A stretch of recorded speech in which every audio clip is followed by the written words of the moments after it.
할렐루야. 쉬운 성경으로 구약 듣기 39일째입니다. 오늘은 민수기 19장부터 21장까지 들으시겠습니다.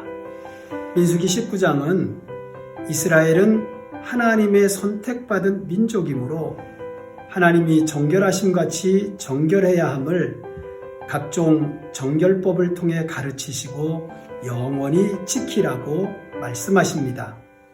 아무리 작은 죄라도 반드시 회개해야 함을 말씀하십니다. 20장은 무리바 물사건과 미리암과 아론의 죽음을 기록합니다. 21장은 이스라엘 자손이 남부 아랏을 정복하고 긴 여정으로 지친 백성들이 다시 모세와 하나님을 원망하여 불뱀에 물려 죽게 됩니다.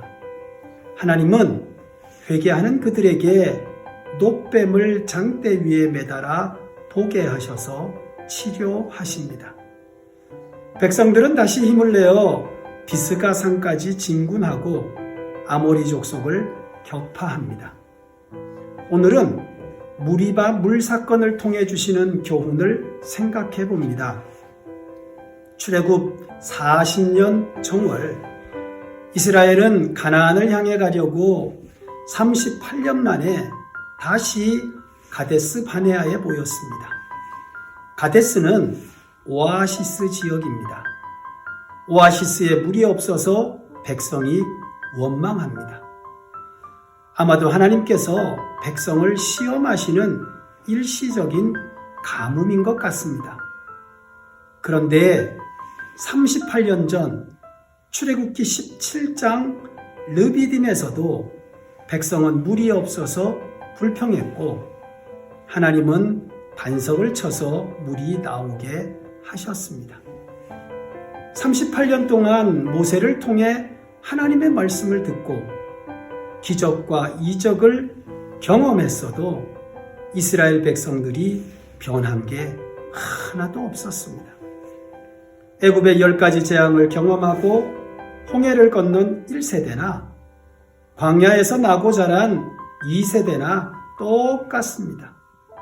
불평하고 감사치 않고 하나님의 능력을 믿지 못하는 불신앙을 가지고 있었으며 자기들을 위해 수고하는 지도자들을 대적하고 원망하는 태도를 가지고 있었던 것입니다. 어느 것 하나도 변화된 것이 없습니다. 하나님은 모세에게 반석에 대해 말하여 물이 흐르게 하라고 말씀하십니다.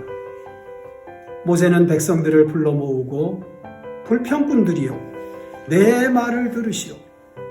당신들을 위해 이 바위에서 물이 나오게 하면 되겠소? 라고 말하고 손을 들어 반석을 지팡이로 2번 내리쳐서 물이 나오게 합니다. 백성들만 안 변한 것이 아닙니다. 모세도 80년 전에 이집트에서 사람을 죽이던 그 혈기가 여전히 남아서 목마르다고 다그치는 백성들에게 화를 내고 바위를 2번이나 지팡이로 내리치면서 자기 백성들에게 물을 주는 것처럼 백성을 질타하고 있습니다. 하나님은 백성들을 용납하시며 해결책을 주셨는데 모세는 백성들을 정죄하고 사랑의 물을 증오의 물로 바꾸어 버린 것입니다.